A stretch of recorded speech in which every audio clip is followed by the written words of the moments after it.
Guys. Yan guys, bali ito na yung pinakahuling papaliguan ko. After 1 hour.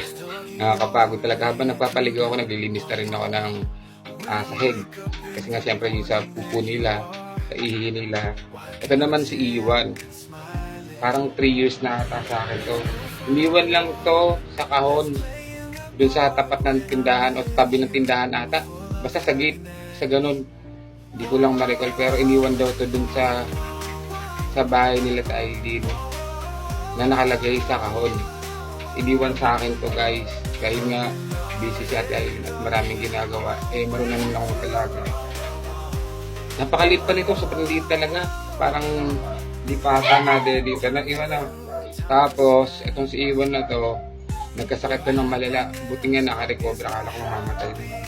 Mahirap to pakainin kasi pag to nalipasan ng gutom, subukan mo pa talaga siya ng oatmeal lang dapat guys, para magkalaman ng tiyan niya.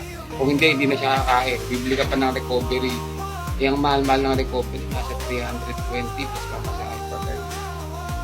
Pero mabait siya, sobrang lambing, tapos lagi ko siyang katabi matulog. Pero hindi sa mismong katabi, hindi siya sa baba ng kama ko, tapos binabatayan niya ako kung tutulog ako. Kung may mga napasok ng mga player dito, talagang pinagtatanggol niya kami. Tsaka hindi naman sa pinagtatanggol, parang ano siya, inaalagaan niya kami, parang kasi siyempre halimbawa yung mga pumupunta dito, parang tinatawag lang kasi nga di niya kailangan. Sobrang okay na mag-alaga niya. Kapag maliit lang si Iwan, no? Maliit lang to guys, maliit lang siya. No, Iwan. I'm Iwan. Saka ito ba nakapaborito?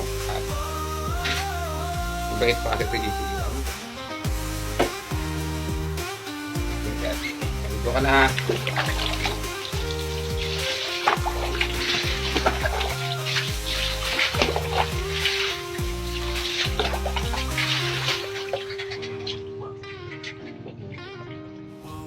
Ito guys, si Iwan, since sa loob ng bahay namin to nakatira.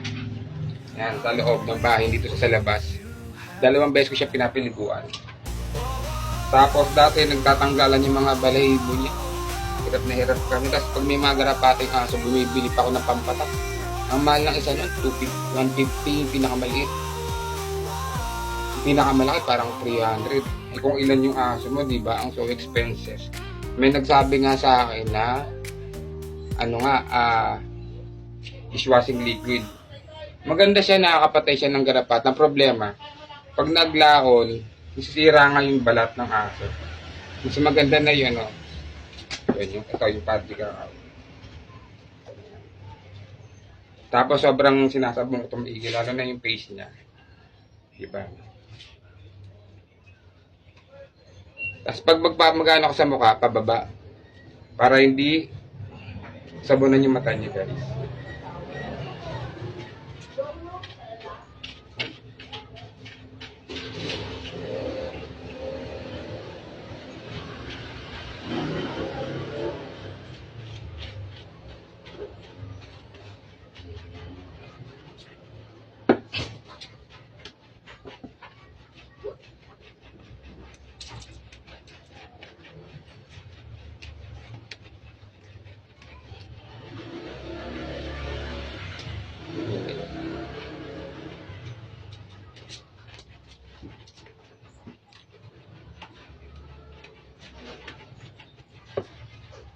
Taba ako na ngayon guys. Nag-diet na ulit ako.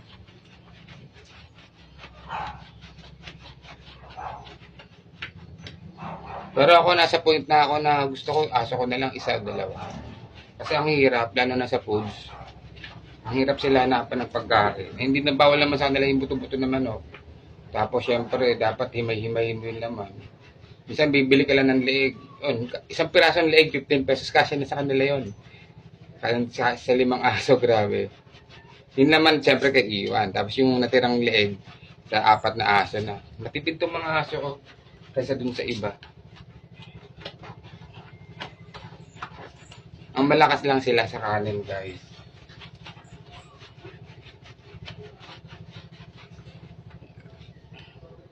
Tapos, dito.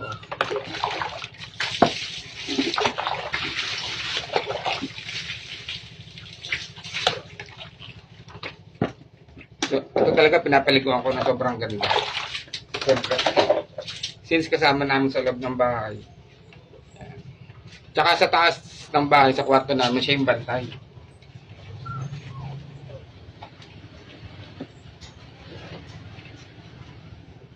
Pag sinabi mo sa kanya na bantayan mo kami, ha, iwan.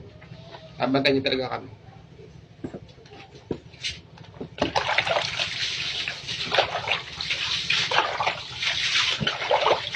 Ang ganda ng mga pangalan ng mga hayop namin, no? Iwan, dampot, pulot, antay, tala. Lalayo ka pa ba, guys? Siyempre, kalimitan ng mga hayop yan.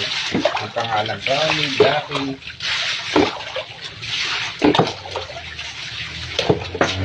Alala ko dati yung paborito kong pusa. Wait lang. Ang pangalan, yung paborito kong pusa sa akin, nabunggulang kasi yun, sa kanluran. Ang pangalan ng Meros, Rosalinda, Rosana, Altamirana, de Castillo, Complex, Julina Walandangal, Asamote, Jesser Cosa, with Sharon Cobetas, Chupa Chuchu. So, bata pa kasi ako noon, mapaglaro ako sa mga pangalan. Tapos padagdag ako ng padagdag. Kaya pag tinatawag ko sila, hingal na ako. Meros, Rosalinda, Rosana, Altamirana, de Castillo, Complex, Julina Walandangal, Asamote, Jesser Cosa, with Sharon Cobetas, Chupa Chuchu. Grabe sa barangay. Tawagin ng pangalan. Kaya napapaisip na lang ako ba't ko ginawa din yung bata pa.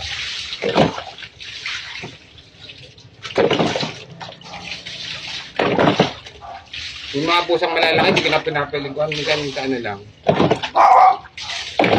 Pero try kasi na paliguan mo.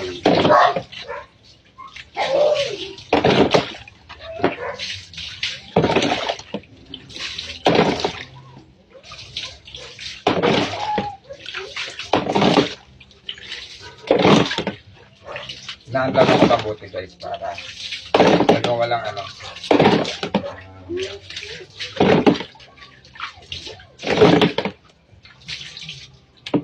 bisig na. Bisig. Sapay, Iwan. Isa pa.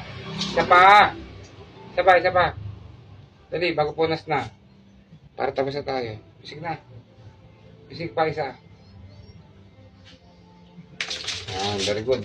Punas na.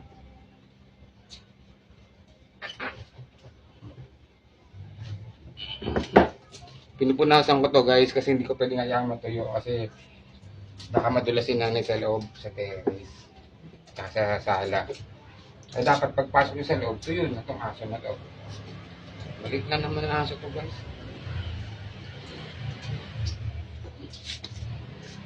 Lang, maliit mo naman eh. Dali lang. Para man sa viewers mo. Bye bye. Sabi ka na. Sabi na, no?